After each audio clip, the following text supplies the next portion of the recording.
ऐसी कंट्रीज जो थी एक दूसरे की दुश्मन, कैसे आई वो साथ में और बना ये बंधन। यस माय फ्रेंड्स, ये स्टोरी है यूनाइटेड किंगडम के फ्लैग,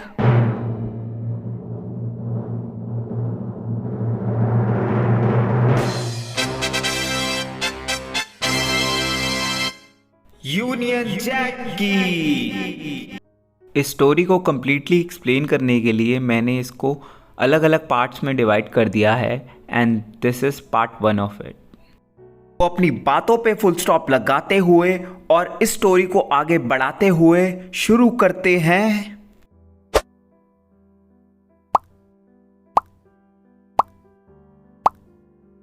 तो फ्लैग शो।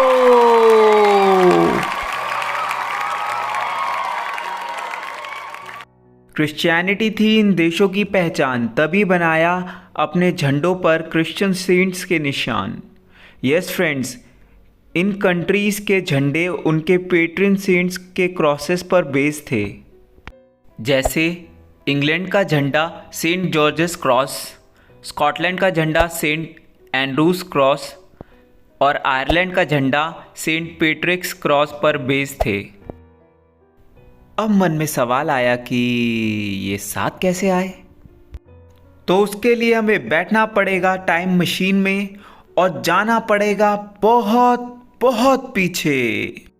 ईयर 1509 में किंग ऑफ इंग्लैंड हेनरी 7 की जब डेथ हुई तो उनके बेटे हेनरी 8 यानी कि राजा जी पर राजपाट संभालने की रिस्पॉन्सिबिलिटी आ गई।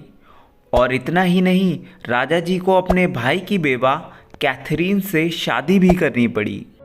कैथरीन के साथ राजा जी की एक बेटी थी मैरी, पर राजा जी एक मेल सक्सेसर चाहते थे और वो तभी पॉसिबल था जब राजा जी की शादी कैथरीन से ख़त्म हो जाए और राजा जी दूसरी शादी कर पाए। राजा जी wanted to end things with Catherine, पर एज राजा जी was a Roman Catholic Christian और कैथलिक्स में डिवोर्स अलाउड नहीं था। सिर्फ एक वे आउट था, वो था मैरिज को कैंसिल करवाना और उसका रीज़न देना कि ये शादी जो राजा जी ने अपने भाई की बेवा के साथ की थी गॉड की नज़र में गलत थी, जो कभी होनी ही नहीं चाहिए थी। पर मैरिज कैंसिल करने की अथॉरिटी सिर्फ पोप के पास थी। राजा जी ने पोप को मैरिज कैंसिल करने की चिट्ठी भिजवाई, पर पोप ने उस चिट्ठी पर अपनी मोहर ना लगाई। राजा जी थे गुस्से में और शादी उनकी ठंडे बस्ते में। ईगो उनका हर्ट हुआ और राजा जी को दर्द हुआ। अब राजा जी चाहते थे कि नैया उनकी पार लगे, ना हो कभी अपमान उनका, धर्म मुखिया बनना वो चाहते थे।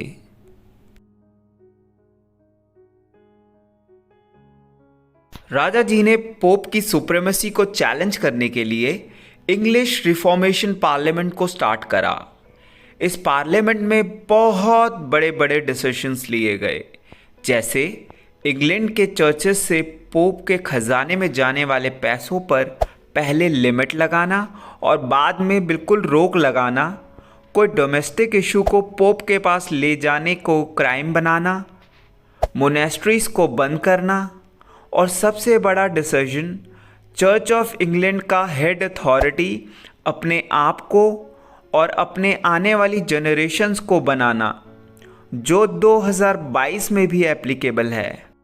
राजा जी का कैथोलिक से प्रोटेस्टेंट बनना सिर्फ धार्मिक ही नहीं बल्कि पॉलिटिकल मजबूरी भी थी, जो पोप की अथॉरिटी को इंग्लैंड में ख़त्म करना चाहते थे। इतनी सारी पॉलिटिकल पावर मिलने के बाद अब राजा जी की नज़र वेल्स पर आ पड़ी।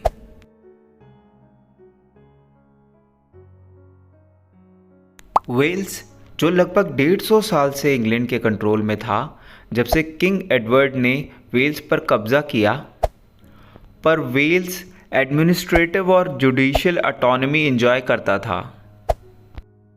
राजा जी ने इस ऑटोनॉमी को ख़त्म करने के लिए और वेल्स का नामो निशान मिटाने के लिए ये कानून बनाए और वेल्स को इंग्लैंड में एनेक्स कर लिया। और अब राजा जी की नज़र आयरलैंड पे थी।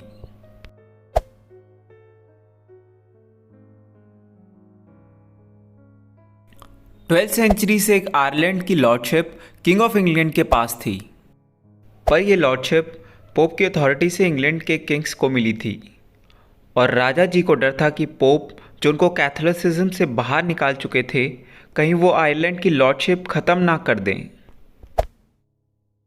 तब राजा जी ने आयरलैंड की पार्लियामेंट में कानून लाकर अपने आप को किंग ऑफ आयरलैंड डिक्लेयर करवा लिया और आयरलैंड में भी प्रोटेस्टेंट क्रिश्चियनिटी की रिफॉर्मेशन इंट्रोड्यूस करी। वेल्स के एनेक्सेशन और आयरलैंड के किंग बनने के बाद राजा जी की नज़र अब स्कॉटलैंड पर थी। राजा जी चाहते थे कि स्कॉटलैंड में भी इंग्लैंड जैसे रिफॉर्मेशन हो और पोप की अथॉरिटी को ख़त्म कर दिया जाए। इसके लिए राजा जी ने अपने नेफ्यू और king of Scotland James V से मिलने और उनको रिफॉर्मेशन के बेनिफिट समझाने की पेशकश की, पर जेम्स V जो कैथोलिक थे, उन्होंने राजा जी की रिफॉर्मेशन की एडवाइस और उनसे मिलने दोनों से इनकार कर दिया। राजा जी को ये इनकार उनका अपमान लगा और उन्होंने स्कॉटलैंड पर आक्रमण बोल दिया।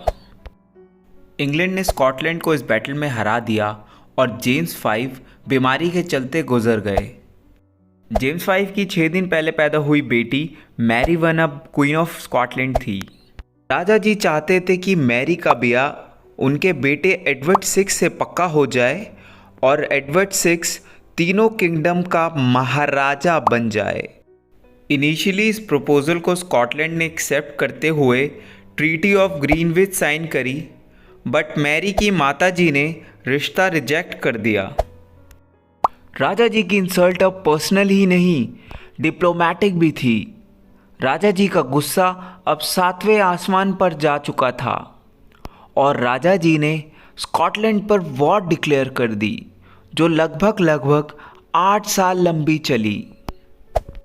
इस वॉर के ड्यूरेशन में ईयर 1547 में राजा जी की खराब हेल्थ के चलते डेथ हो गई और उनका यूनाइटेड किंगडम बनाने का सपना एक सपना ही रह गया।